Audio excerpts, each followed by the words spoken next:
son las 10:02. Gracias a todos por estar aquí.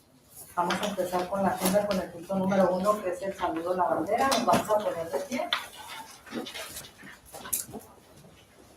I pledge allegiance to the flag of the United States of America and to the republic for which it stands, one nation, under God, indivisible, with liberty and justice for all.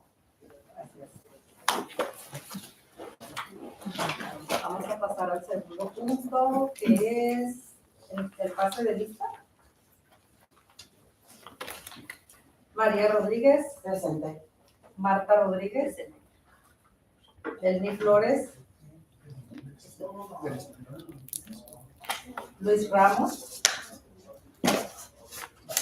Franco Ates. Carolyn Cotter. Jennifer Villanueva. Presente. Daniela Ureta. Sandra Pérez. Isabel Lemus. Alicia Muñoz. Presente. Sandra Pérez. Luz Pérez. Presente. Sila Monclar. Michael Mushabat.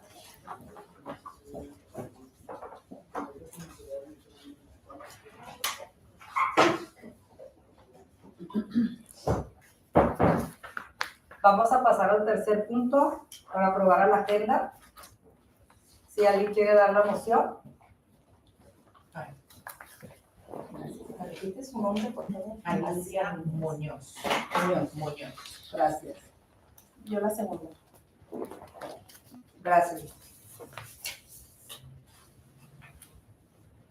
En el cuarto punto de la agenda vamos a revisar las minutas porque el día de hoy pues no hay quórum, pero vamos a dar unos 5 minutos para que las puedan revisarlas, perdón.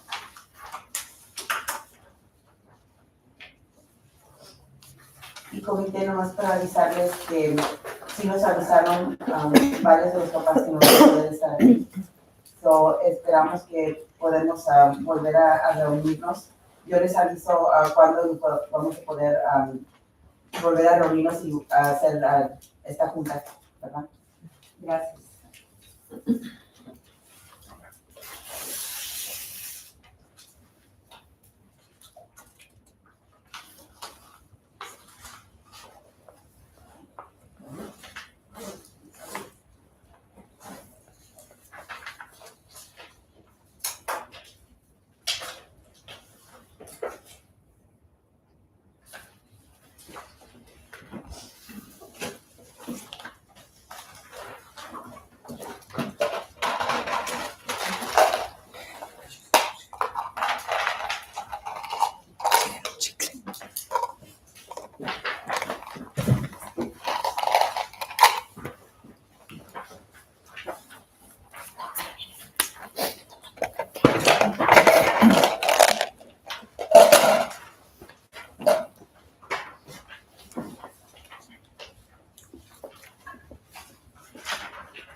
¿Alguien necesita más tiempo? día de hoy no vamos a hacer la aprobación, creo que nos esperaríamos hasta la siguiente junta. ¿Hay correcciones que se tienen que hacer? Sí, una corrección nomás Ok. de la letra, ya está enterada Marta. Ok. No sé si alguien tiene alguna.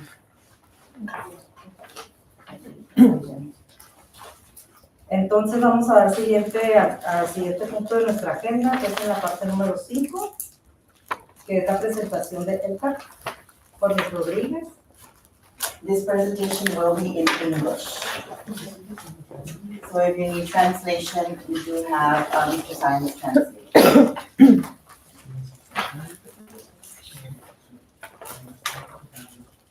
Good morning, everyone. My name is Maria Rodriguez. I am the coordinator of federal and state programs and language acquisition here at the district law office. And as you all know, the biggest part of this committee is we look at the LCAP. We talk about what are we doing around the LCAP, what information we are gathering from our community partners, from our school sites, from our staff. So this is a little bit of that presentation. We're still not 100% done. The survey is still open for parents to take the survey right now. We have over 200 parents that have responded to our survey in English and Spanish. So from that information and the school sites that I've presented to and the committees that I've presented to, I want to explain to you how the LCAP is forming, right? So first of all, I want to just remind us what is an LCAP.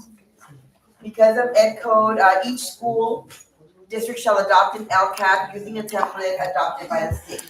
So we all have the same template, we all answer the same questions, and we all have ways of forming our expenditures so everybody sees how we spend the money.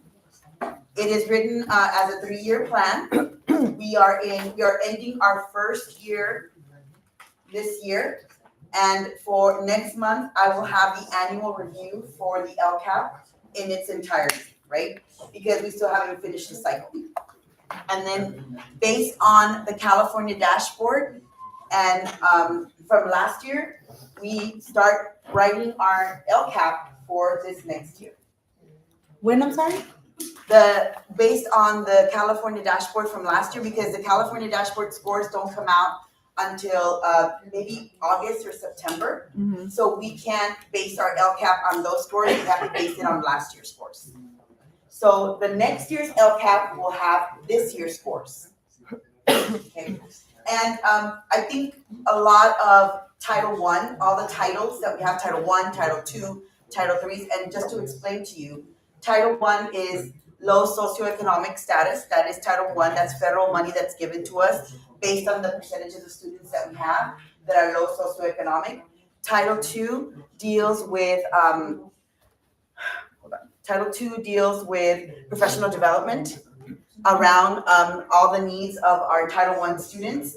Title III is for English learners, for our English learners. So those 3 titles are heavily looked at in our LCAP. So we have to be specific on where we spend that money, and because it is specific, on Title I is for low socioeconomic, and Title II is professional development around low socioeconomic, and then Title III is based on English learners. We have to be specific with how we disperse that money in the LCAP and in our school site plans. Okay? Board, any questions on that so far? I know I'm throwing a lot of information at you, but I did mention, and that's one of the things that we are missing. So hopefully next year, in the beginning of the year, I will hold several just webinars, seminars on what are the titles and what money, what does it mean to be a Title I district? What does it mean to be an ELAC representative? What does it mean?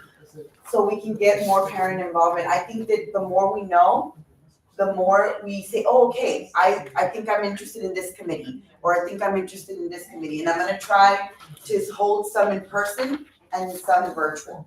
Not try, I will. I will hold some in person and some virtual, district-wide. Invite all the parents that wanna come.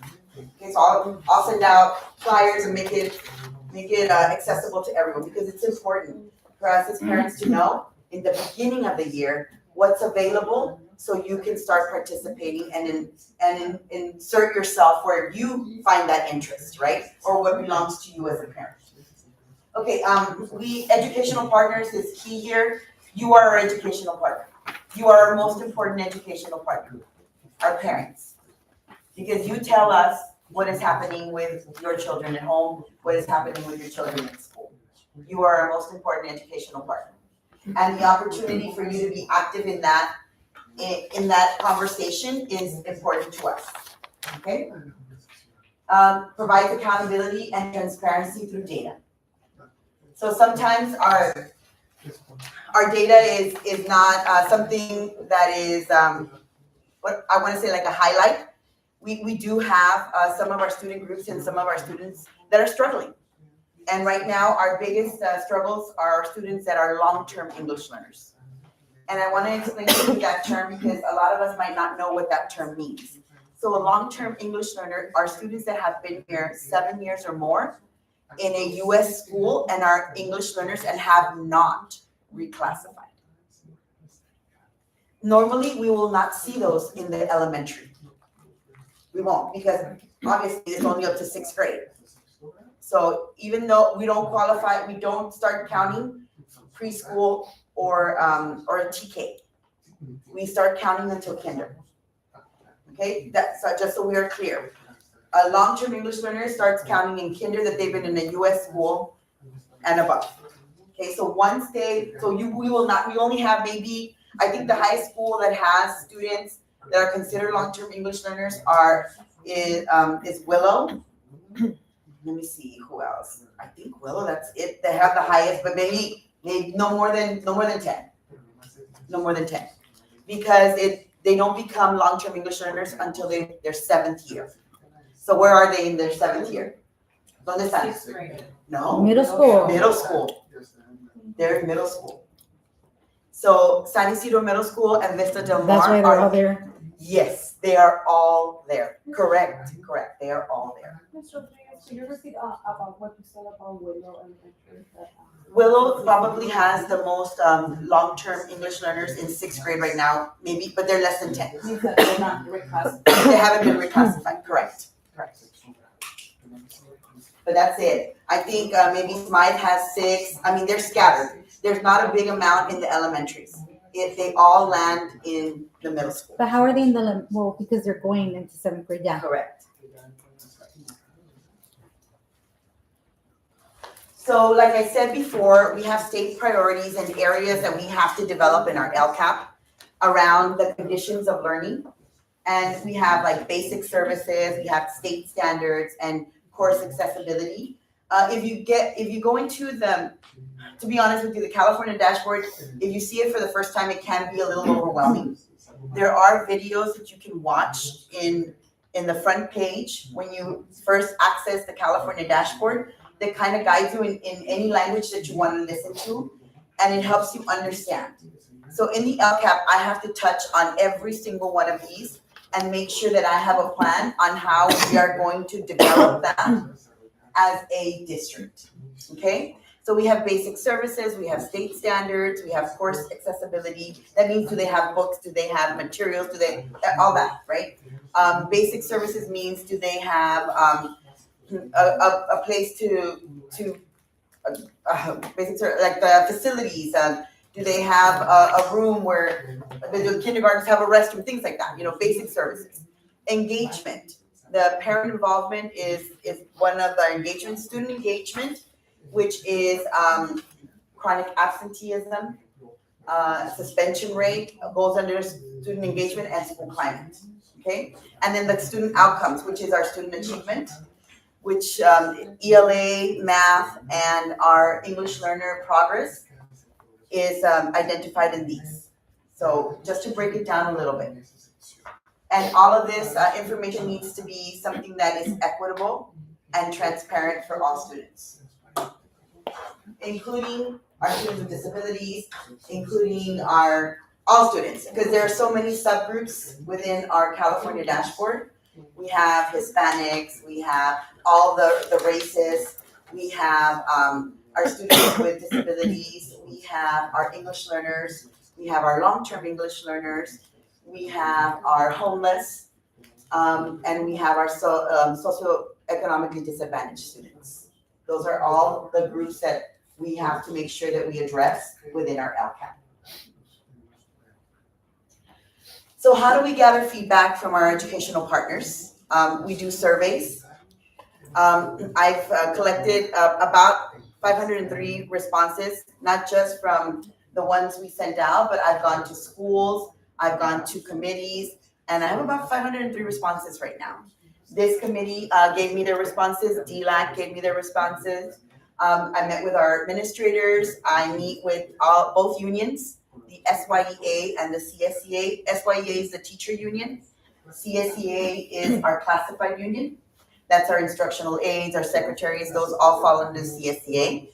Our parent and community forums at the schools.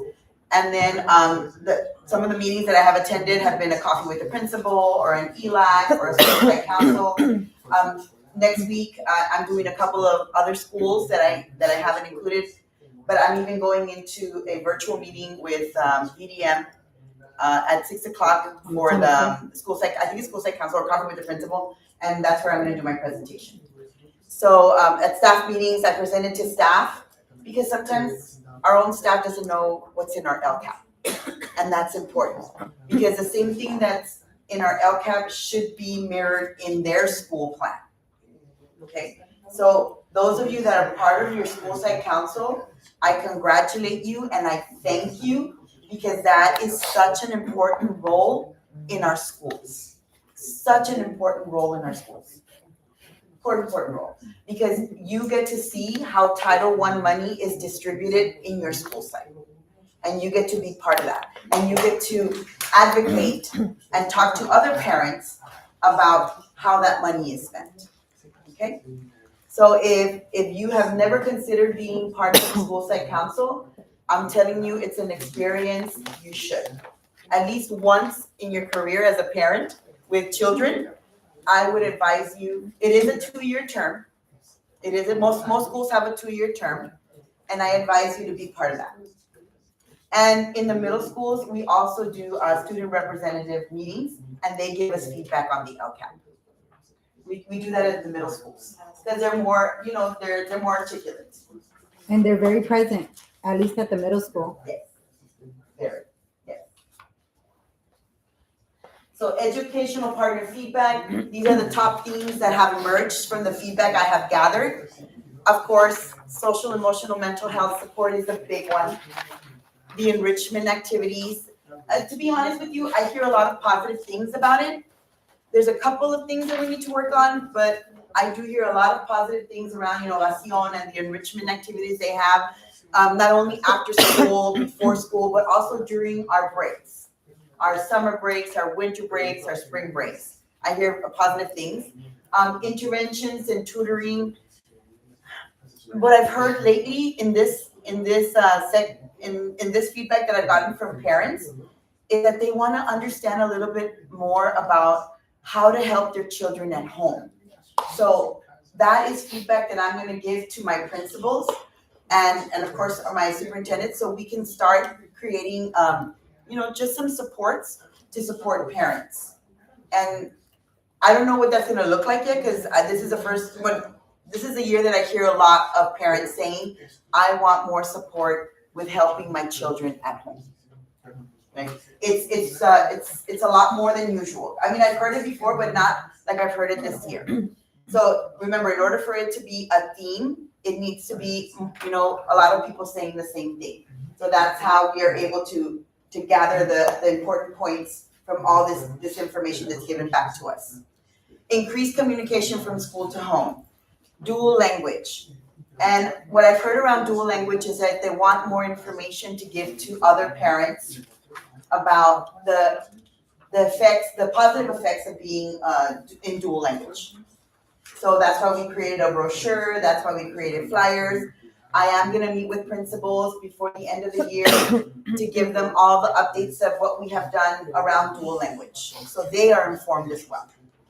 Professional learning for all staff, including part-time instructional aides.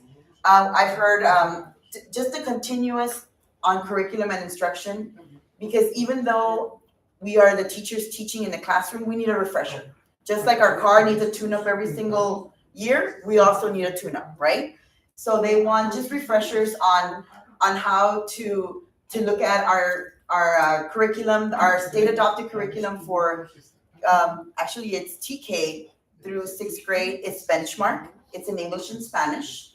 And for 7th, middle school in ELA, it's called, oh my God, I should know this.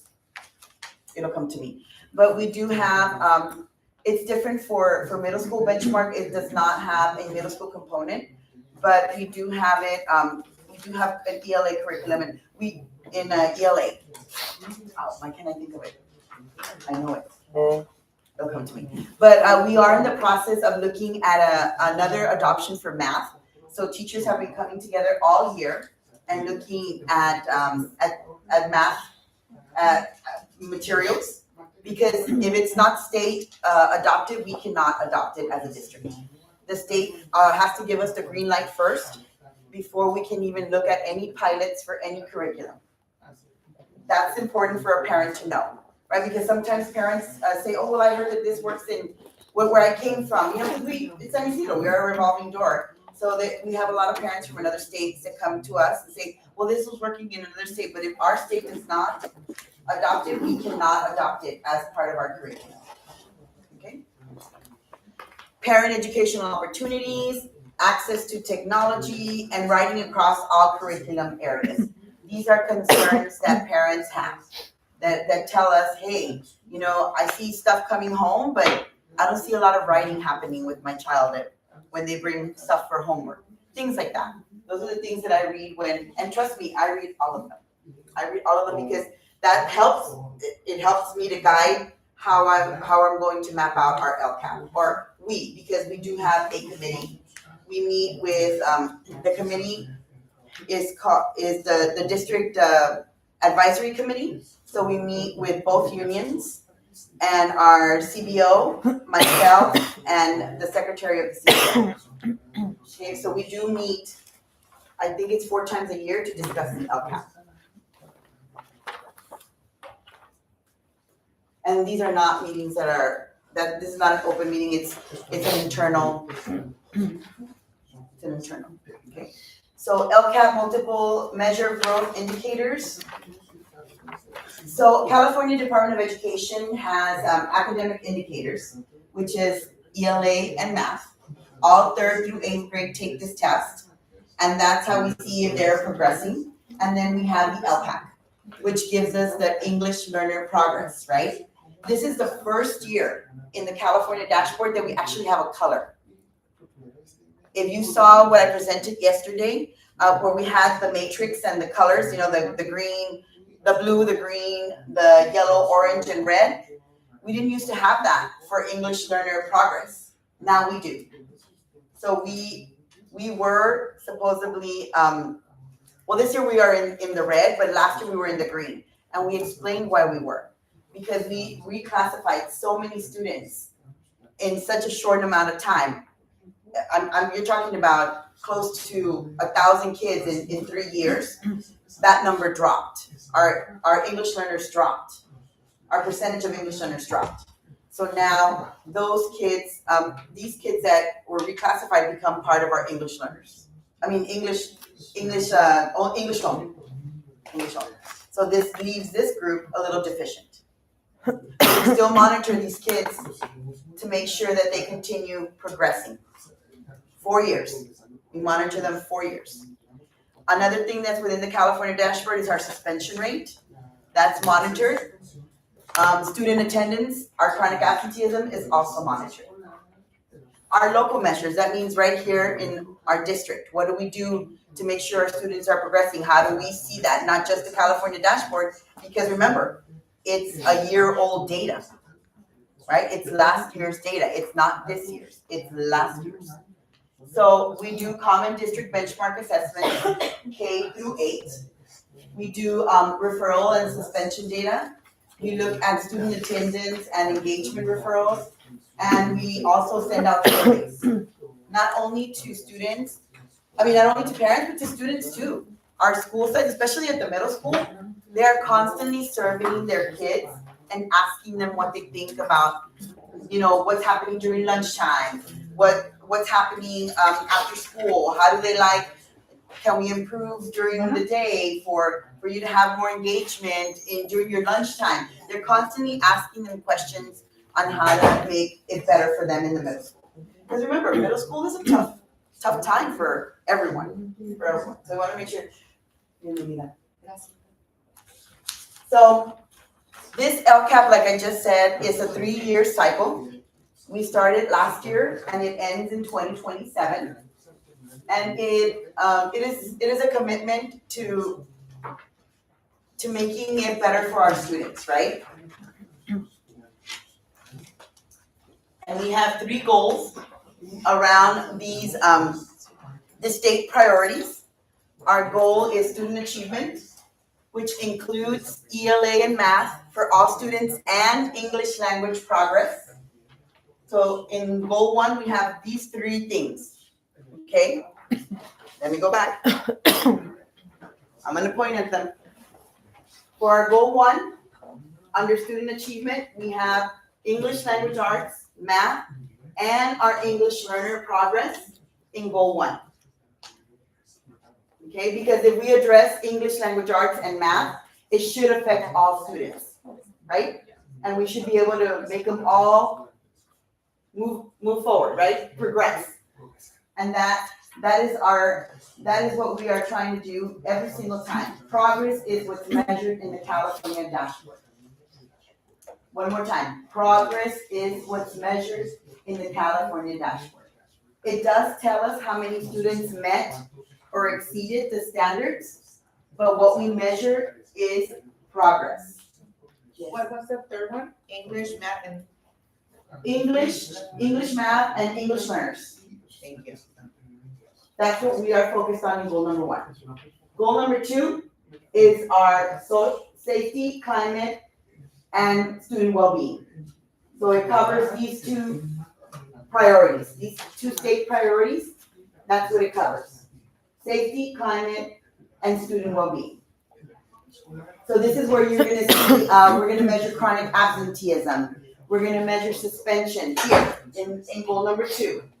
That's what we're going to talk about, right? How are we doing in chronic absenteeism? How are we doing in suspension? Those are going to be measured. This is where we have our universal screener, and I will explain to you when I get into the goals. This is important because 3 times a year, we're checking in on students to see how they're feeling, to see how they're doing. And then remember, we talked about the tiers of intervention, our multi-tier system that we have. Our tier 1, can anybody remember what tier 1 is about? Not much support. No, tier 1 is for all students. Oh. Tier 1 is for all students. I know it kind of sounds like a negative thing, but it's not, I swear. No, like No. they don't need. No, exactly. They don't need as much, but they all get the same thing. For example, if we're giving a lesson on social and emotional, this is tier 1. Everybody's getting the same lesson. Tier 2 is for those students that got the lesson, but didn't really get it, right? So we're going to put them in a small group. We're going to help them to understand whatever it is that was taught in tier 1. Now, tier 3 is that they had the lesson, they really didn't get it, but then they really didn't get it, so then we have to go to tier 3.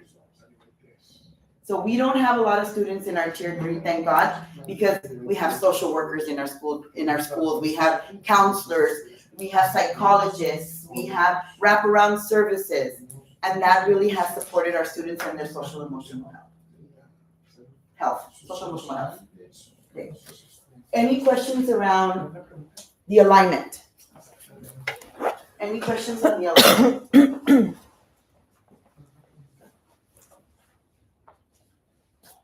So here's goal number 1, our student achievement. These are some of the highlights that we saw this year.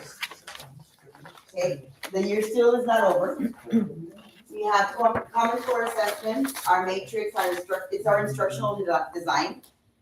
Every single school site gets visited. We do what we call a learning walk. They get visited by the superintendent and the cabinet.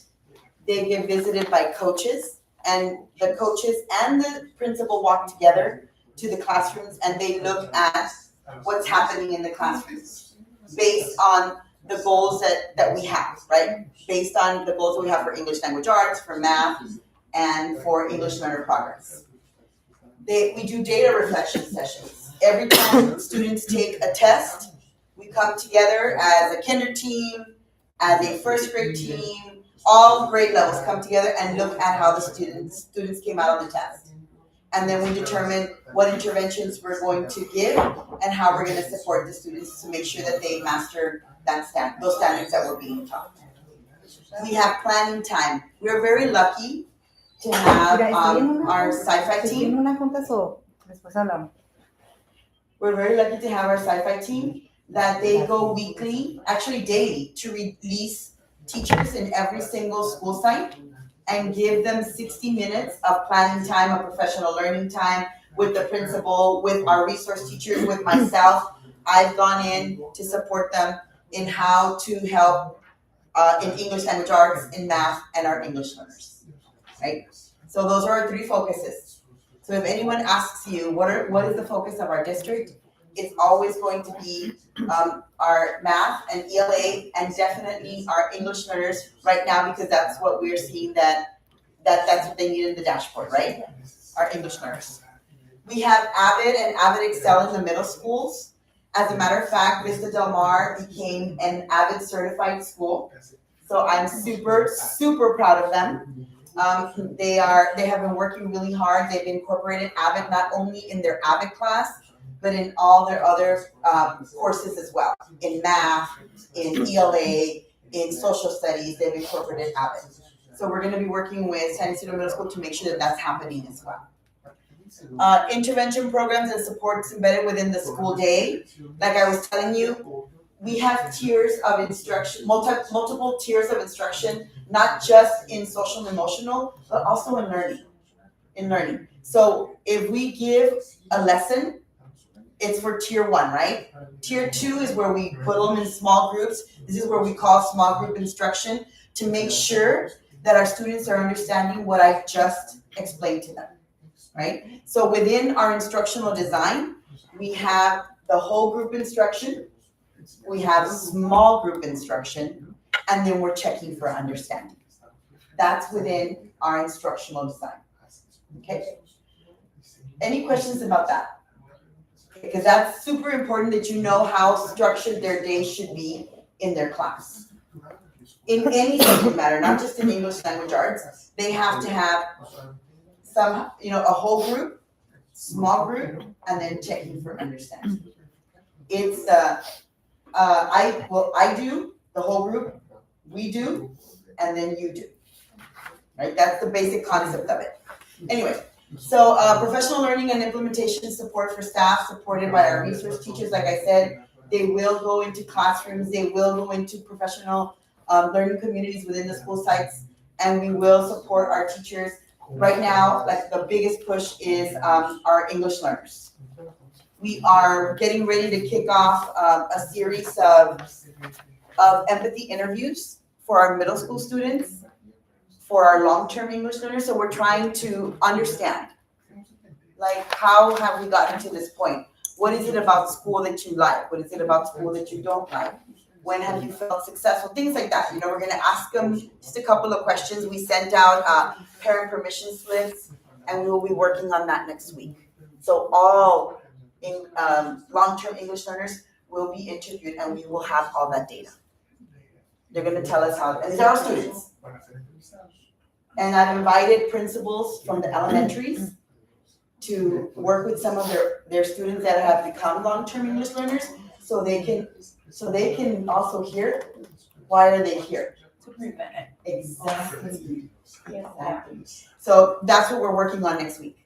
We will be interviewing all week, Monday through Thursday. Friday we won't, but because it's a minimum day and it's a lot harder. But Monday through Thursday we will be interviewing, and there's a team of us that are going to the middle schools, and we're going to be interviewing with principals, assistant principals, myself, my resource teachers. The county is coming as well to support us because we want to hear their voice. I love it. Thank you. So the next thing we're doing, of course, intercession programs to provide that social and emotional support and enrichment, the multilingual English learner master plan. This is this is something that by the Ed Code and the state, we have to have multilingual English learner master plan on how we support English learners. And the California roadmap. Remember, I don't know, those of you that were part of my multilingual English learner master plan committee, we had four principles and 10 components from the EL roadmap that guided us to create our multilingual English learner master plan. I know it was a long time ago, but it's on our website. You can go in there under educational services and look at it. It is a very comprehensive a document that it's a living, breathing document. Because our student demographics changes every year, we have to update it with student demographics, but the plan is there. The plan is there. Committee, any questions? We have quorum, so we could probably go on it. Okay, so our goal number 2 is school culture, climate, and student well-being. Here we have the facilities itself. Are they safe? You know, do we have clean restrooms? Do we have clean whatever, right? I know at some schools that's something that we have been working on and working with. Is there a school safety plan? And is it practiced? Here we go again, multi-tier systems of support for student attendance, for engagement, and socio-emotional support, not just academic. This multi-tier system of support is going to support us in everything that we do because it gives us levels of where our students are in actuality, right? So after school, our visual and performing arts, our STEM programs, which is science, technology, engineering, and math, sports, extended learning programs. Here's our universal screener. If you're not familiar with what is a universal screener, if your child is in 2nd grade to 8th grade, every trimester, they take a little quiz and they ask them how they're feeling. Do they feel supported? When do they not feel supported? When do they not feel safe? So they ask them a lot of questions about their social emotional well-being. One more time, intercession programs for social and emotional implementation of this universal screener. So we have a team from an outside agency from South Bay Community Services. They're called Screening to Care. So every week they go to school sites. Every single day they go to school sites. So the principal meets with them and tells them, according to what we saw in the universal screener, these are our students in our tier 2. We need you to pull a group. We need you to work with them because they're struggling with something. So then they create these groups, and there's like 5 or 6 of them. So they can create 5 or 6 groups of students. I think less than 10 is what's advisable. So they can bring in quite a few if they need to. That is super important, right? Because not all the time are students going to land in the same level. Sometimes they do, sometimes they don't. So that's why we're here, to make sure that we catch them, right? Continue with implementation of social emotional curriculum. We have the social emotional curriculum, which is 2nd step, that's being implemented district-wide. The California Healthy Kids Survey goes out to parents, goes out to students, and goes out to staff. That should be happening soon, probably next week. That will go out next week or the following. And professional learning on social and emotional well-being and trauma-informed, supported by district mental health team and partnerships. So that does happen every year. Does the California Healthy Kids Service for the students happen during The school day. so they have a special time designated to do that each one? Okay. Yes. Yes, ma'am. Great question. So our last one is parent engagement, increased parent engagement. Right now, some of the highlights that we have is our parent center. I know that we have a parent center. We would like for it to be a little more functional. We're working on that. District office for and workshops, right? Make sure that there's constantly something happening at the parent center. Continue opportunities for parents to serve on school district committees. Continue parent access to information. That's important, and create learning opportunities, workshops at district offices, school sites, general topics and special interest topics. I know that every year we've had our contract with Beacon and our contract with other agencies, Casa Familiar, and they come in and they give a lot of topics on everything, like A through Z requirements for high school. They give you topics on how to get your child into college or a university or a career. They talk about how to work with children that are having difficulties with behavior. I mean, they talk about a lot. They have very good topics. They have very good topics. So I know we can't attend all of them, but I know that they are of high interest, and a lot of people I've been getting a lot of positive feedback on those types of workshops that are happening from those agencies. This is my presentation board. Do we have any questions? I have a quick comment. Yes. I really liked that you're taking the feedback from the LCAP and really seeing what parents wanna see. But I would love it even more if we can make sure that schools actually take into like they really, how do I explain it?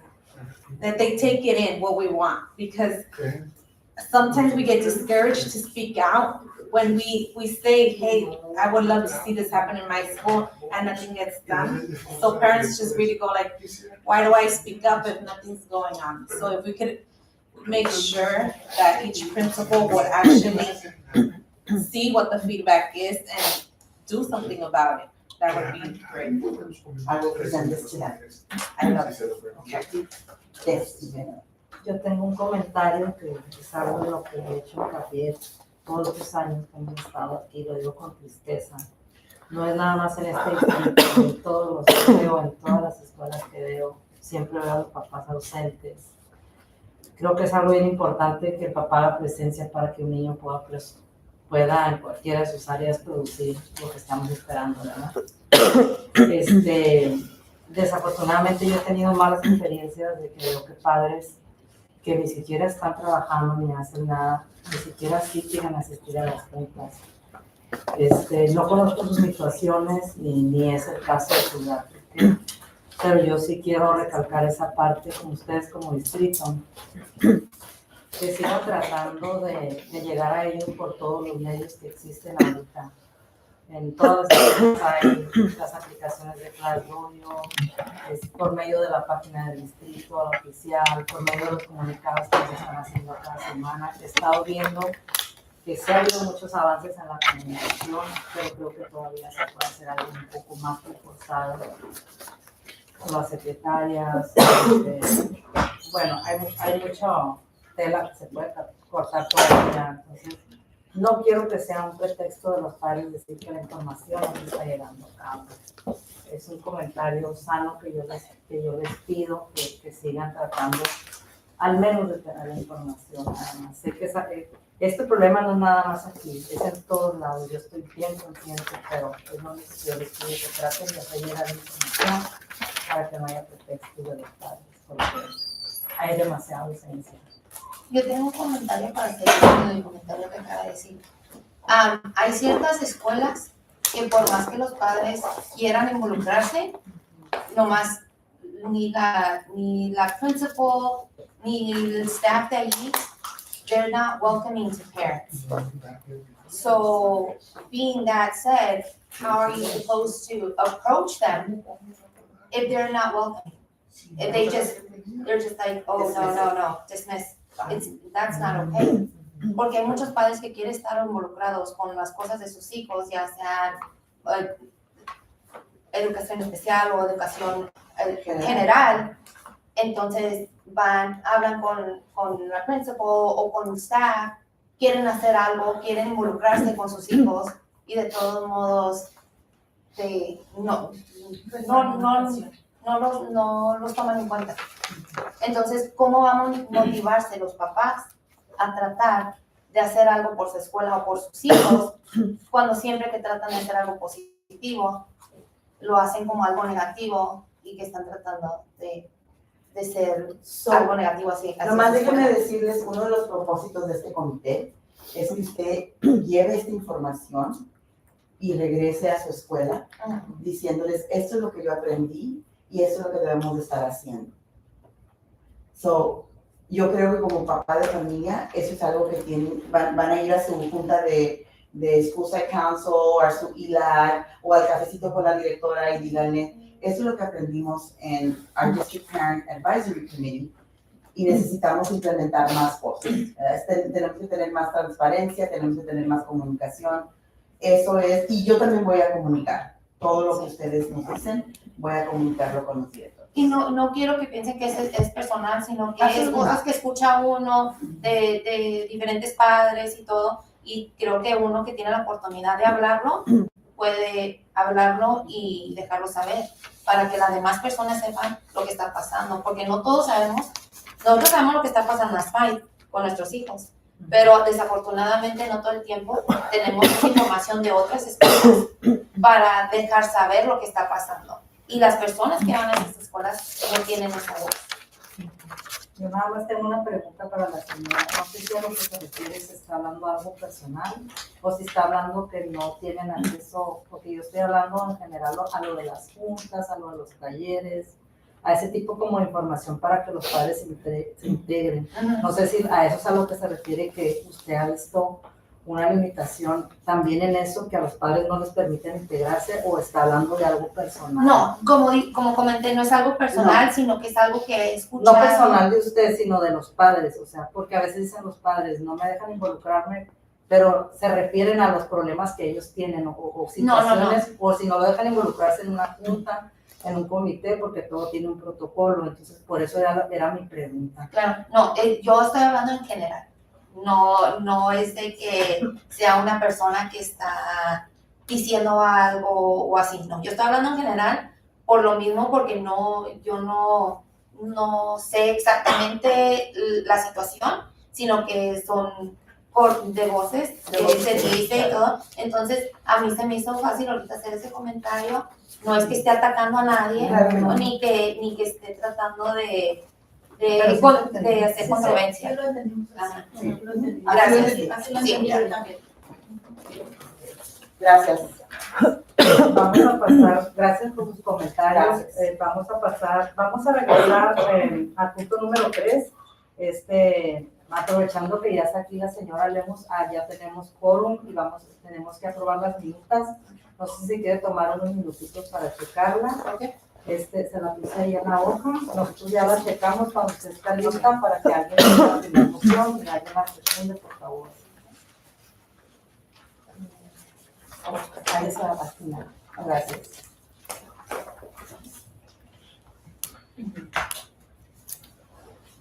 Esta fue la junta pasada, ¿verdad? Pasada, Sí, ajá. porque no aparezco yo aquí en la asistencia. Ajá. Yo sí estuve. ¿Pero vino aquí? Sí. Ah, ok. Ah, ok, Entonces, justo para eso la checamos, para que Perfecto. Gracias. Sí, ahorita lo vamos a cambiar, sí. Gracias. No.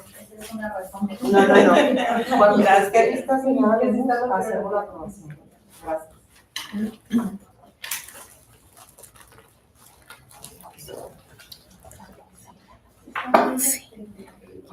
Por eso dije.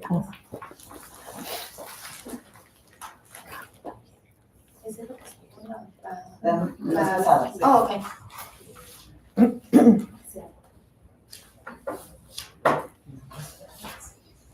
Sí, ya. ¿Alguien quiere hacer la primera moción? Yo mociono con las, Luz Pérez mociona con las corrections. Corrections. Ahí está, ok. ¿Usted la segunda? Gracias. ¿Todos a favor? Sí. Sí. Ok, entonces ya dado esto, nos dedicaríamos otra vez a incorporarnos a la agenda en la parte número 6, donde estamos hablando de los próximos eventos. Está el de apuntado aquí el de Adelante Mujer, que ya hemos estado días informándoles de ese evento. Si alguien tiene algún otro que compartir, bienvenido a algún otro evento. Y si no es así, voy a pasar al punto número 7, donde tenemos comentarios públicos. Voy a pasar en orden. Tengo primeramente a Roxanne Palestino. Tenemos tres minutos para decir nuestro comentario. Gracias. Hola, buenas tardes. Aprecio que Ms. Rodríguez se va basada en las necesidades de nuestra comunidad. Tengo entendido que se supone que este comité debe ser para, como tienen el de ELAC, también el de DPAC debería ser para padres que no tienen hijos aprendices pero es bien no excluir. O sea, tengan hijos de aprendizaje de inglés o no pueden estar en el comité, ¿verdad? Mientras la mayoría no.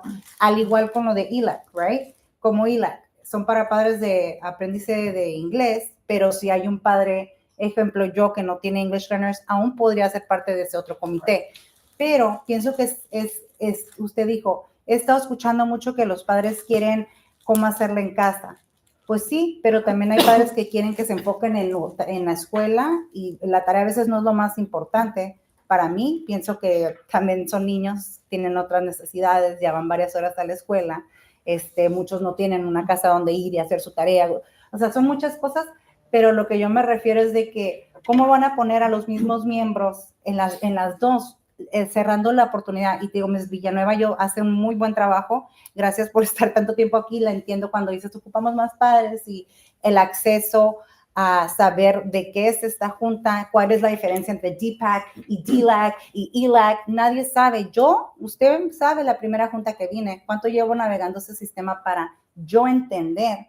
Muchos padres todavía no han podido navegar ese sistema. O sea, recuerdo cuando conocí a Mayra, a Luz, Ms. Villanueva, estas dos mamás nuevas que las veo, me da gusto que estén aquí, estén haciendo el esfuerzo, pero es importante que sepamos las diferencias del principio. También lo de School Site Council, sí es un honor, pero es triste también ver que hay padres como yo que estoy presente en muchas cosas y mis hijas están bien chiquitas, voy aprendiendo las ropes, pero a mí no me permiten ser parte ni de DPAC, ni de DLAC, ni de School Site, pero eso no me desmotiva. Yo aún voy a las juntas, no es de yo querer agarrar, yo quiero que más padres se unan y yo no de que yo quiero estar sentada ahí, me gustaría que estuvieran esos asientos llenos, y que lean las bailas. ¿Cuántas veces ha faltado esta persona o la otra persona? Ayer no fueron las dos de la Middle School, no hemos visto a nadie. Yo podría ser representante de la Middle School si soy secretaria de la Middle School Site Council. O sea, el chiste es llenar los asientos.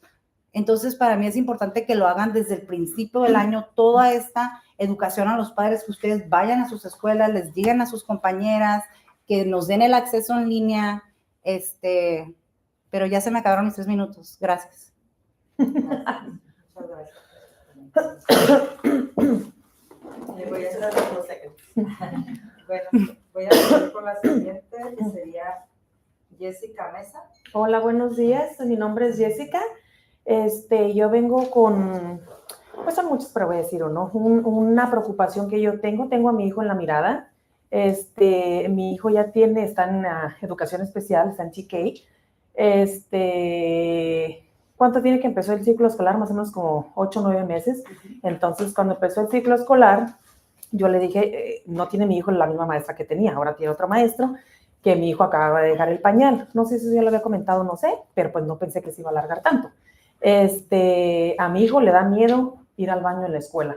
O sea, no quiere ir mi hijo a la escuela al baño, no sé por qué. O sea, yo le pregunto y él me dice que it's too big. Entonces, ese mismo baño que hay en la casa, en las tiendas, va en la casa, va, pero en el baño de la escuela no quiere ir. Entonces, cuando yo tuve la junta con el maestro que ahora tiene, que fue la conferencia de papás, yo le pregunté, pues todo le pregunto, pero le dije cómo iba mi hijo, si lo llevaban al baño o si había hecho, nomás creo que ha hecho como 1 o 2 veces desde que este maestro está, más o menos hace como unos 2 o 3 meses que el maestro entró. Y yo sé que la persona que los lleva, no sé si esté preparada, no sé si esté calificada, no sé si esté, para mí no lo está, pero yo no sé si tiene su credencial o algo así, porque yo he visto como a otros niños, no al mío, pero como a otros niños les gritan, cuando voy a recoger a mi hijo, cuando lo dejo en la cafetería temprano. Entonces, para mí, yo siento que la persona que lleva a los niños al baño debería de estar preparado, tener esa, no sé cómo decirlo, sí, estar preparado, porque si tú me llevas al baño y me gritas, o si tú me llevas al baño y no me dices qué, yo tampoco voy a querer entrar. Entonces son mucho tiempo que mi hijo está en la escuela y no quiere hacer, ya no usa pañal, pero se aguanta hacer el baño. Son casi 5 horas que él va a la escuela. Entonces, ¿el por qué? Todavía no encuentro porque yo no he visto, digo, que le grita a mi hijo, pero sí he visto cómo esa persona le grita a otros y sé que ella es la que los lleva al baño para que hagan, o sea, del baño, pipí, no sé, y les cambia el pañal.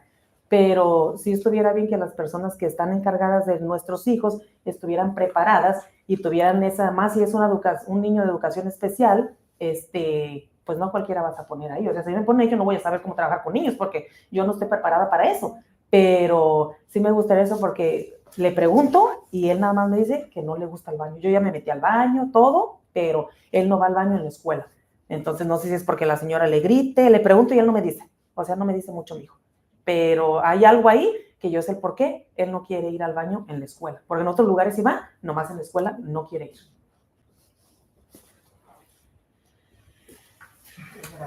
Gracias. Voy a seguir con el siguiente comentario, que es de Karina Robles. Buenos días. Voy a leer un poquito para cuando pueda aprovechar minutos. Y es respecto al involucramiento de padres. Me gustaría comentar mi experiencia que he tenido en la escuela Willow. Yo tengo un hijo en educación especial y también English Learner. Yo quisiera decir como madre de familia de este distrito que mi preocupación acerca de las políticas últimamente muy restrictivas en cuanto a participación en las juntas. Yo me he encontrado con 2 experiencias muy desagradables. En una de las juntas de School Site Council que quise participar, se me pidió que me retirara. Estuvo presente la señora Rodríguez y ella me pidió que yo me fuera porque habían votado para tener una junta privada. Entonces, para mí fue un momento muy incómodo. Pedimos aclaraciones y no se nos da de por qué se hace el de no permitirnos estar participando. Yo veo la importancia de participar, quiero aprender, por eso estoy tratando de participar de estas juntas, pero ya en 2 ocasiones me he encontrado con estas situaciones que se me pide que me vaya. La vez pasada tuvimos el mes pasado la junta de ILAC para votaciones en la escuela Willow, donde se permitió que una empleada fuera la que nominara a la presidenta y vicepresidenta. También estuvo presente Luis Rodríguez y la directora Mirna Cerda.